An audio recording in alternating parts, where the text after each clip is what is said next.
ഒരു കുഞ്ഞിന്റെ സ്വഭാവ രൂപീകരണത്തിൽ അങ്കണവാടി ഹെൽപ്പർക്ക് പ്രധാന പങ്കാണുള്ളത്. കുട്ടികളുടെ കഴിവുകൾ, പോരായ്മകൾ ഇതെല്ലാം ആദ്യം തിരിച്ചറിയാൻ സാധിക്കുന്നത് അങ്കണവാടിയിലെ ജീവനക്കാർക്കാണ്. ലളിതമായ ചോദ്യങ്ങൾക്ക് കുട്ടി ഉത്തരം നൽകുന്നുണ്ടോ, പൂർണ്ണമായ ഒരു വാചകം പറയാൻ കുട്ടിക്ക് സാധിക്കുന്നുണ്ടോ തുടങ്ങി എല്ലാ കാര്യങ്ങളിലും ഒരു അങ്കണവാടി ജീവനക്കാരിയുടെ ശ്രദ്ധയെത്തും. പക്ഷേ തങ്ങളുടെ അധ്വാനത്തിനനുസൃതമായി സർക്കാർ തരുന്ന വേതനം കുറവാണെന്നാണ് അവർ പറയുന്നത്.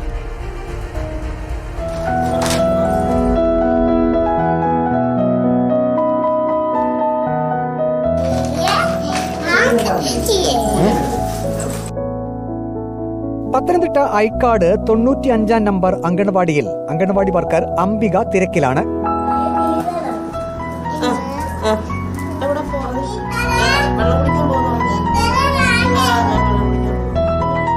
കഥ കേൾക്കാൻ കുട്ടികൾക്ക് ഏറെ ഇഷ്ടമാണ്. കഥ പറച്ചിലിനിടെ ചോദ്യങ്ങൾക്ക് മറുപടിയും കുട്ടികൾ നൽകും.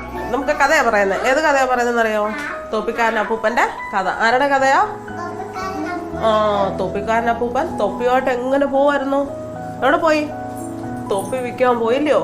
തൊപ്പി വിൽക്കാൻ പോയിട്ട് അപ്പൂപ്പൻ ക്ഷീണിച്ച് എവിടെ ഇരുന്നു?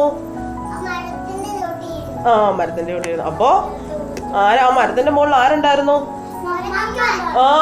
കൊറേ കുരങ്ങന്മാരുണ്ടായിരുന്നു. അവരെന്ത് ചെയ്തു?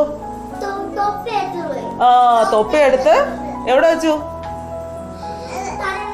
തലേ വെച്ചിട്ട് ഇങ്ങനെ അപ്പൂപ്പനെ നോക്കിയിരുന്നു. ഇനി അല്പം പാട്ടാകാം. കാക്കമ്മ തക്കം നോക്കും കാക്കമ്മ, തട്ടിപ്പറിക്കും കാക്കമ്മ, കട്ട് തിന്നും കാക്കമ്മ. ഓരോ കുട്ടിയുടെയും കഴിവുകൾ കൃത്യമായി തിരിച്ചറിയാൻ സാധിക്കുമെന്ന് അങ്കണവാടി വർക്കർ അംബിക പറയുന്നു. ഇവർക്ക് 3 പ്രായത്തിലുള്ളവരായിരിക്കും ഞങ്ങൾക്ക് വരുന്നത്. ഒന്നാണെങ്കിൽ 2 വയസ്സിന് താഴെ ഒരു 2 മാസമൊക്കെ ആവുന്നവർ വരും. പിന്നെ 3+, പിന്നെ 4+, 5+, അങ്ങനെ വരുന്നത്. അപ്പം നമുക്ക് ചെയ്യിക്കാനാന്നേലും ഇവരെ തരം തിരിച്ചിരുത്തിയാലേ ചെയ്യാൻ പറ്റത്തുള്ളൂ. ഒരേജിലുള്ളവരെ ഒരിടത്തും അങ്ങനെ അത് ഇച്ചിരി കൂടെ ആയവരായതുകൊണ്ട് അവരത് പെട്ടെന്ന് ചെയ്തു തീർക്കണം. എന്നാലും അവർക്ക് അതനുസരിച്ച് ചെയ്യാൻ പറ്റും. നമുക്ക് പെട്ടെന്ന് ഒന്നും ഗ്രാപ്സ് ചെയ്യാത്ത കുട്ടിയെ പെട്ടെന്ന് കണ്ടുപിടിക്കാനും പറ്റും. ഇപ്പോൾ ഇത് കണ്ട് ചെയ്യുന്ന തന്നെ ഉണ്ടല്ലോ, ഓരോരുത്തരെ നോക്കിക്കഴിഞ്ഞാൽ അറിയാം. ഒരാൾക്ക് എന്താ ചെയ്യും, ഒരാളാണെങ്കിൽ വീടായിരിക്കും കൂടുതൽ ചെയ്യുന്നത്. അങ്ങനെ അവരവർക്കുള്ള ഒരു രീതി അനുസരിച്ചായിരിക്കും അവരത് ചെയ്തെടുക്കുന്നത്. അത് ഏത് പ്രവർത്തനമായിരിക്കും. കളറിങ് ആണെങ്കിലും കളറിങ് കൊടുത്തു കഴിഞ്ഞാൽ പെട്ടെന്ന് ചെയ്യുന്നവരുണ്ട്. അതിങ്ങനെ വെറുതെ പെൻസിൽ വെച്ചുകൊണ്ടിരിക്കുന്നവരുണ്ട്. അങ്ങനെ ഇതിനകത്ത് ആദ്യത്തെ പറയുമ്പോൾ സ്വന്തമായിട്ട് അവർക്ക് പാടാനുള്ള കഴിവുണ്ടോ എന്ന് രക്ഷകർത്താക്കളെ അറിയാം. പക്ഷെ ഇവിടെ വന്നു കഴിയുമ്പോൾ ഉള്ളതാണ് അവർ ഓരോ മാസത്തെ ടിക്കറ്റ്. സർക്കാർ അങ്കണവാടി വർക്കർമാരെയും ഹെൽപ്പർമാരെയും കൂടുതലായി പരിഗണിക്കണം. ഇല്ല, ഞങ്ങൾക്ക് പ്രതിഫലമൊന്നും ഇതുവരെ ഒന്നും ആയിട്ടില്ല. ഞങ്ങൾക്ക് അതേ ഒരു രീതി തന്നെ. ഇപ്പം 10 വർഷമായിട്ട് 1000 രൂപയെങ്ങാണ്ട് ഞങ്ങൾക്ക് കൂട്ടി കിട്ടിയിട്ടുള്ളൂ. ഞങ്ങളെ മാത്രമേ ഉള്ളൂ പരിഗണിക്കാത്ത. കുട്ടികളെ അങ്കണവാടിയിൽ ഉറക്കുന്നതിൽ പോലും നല്ല കരുതൽ.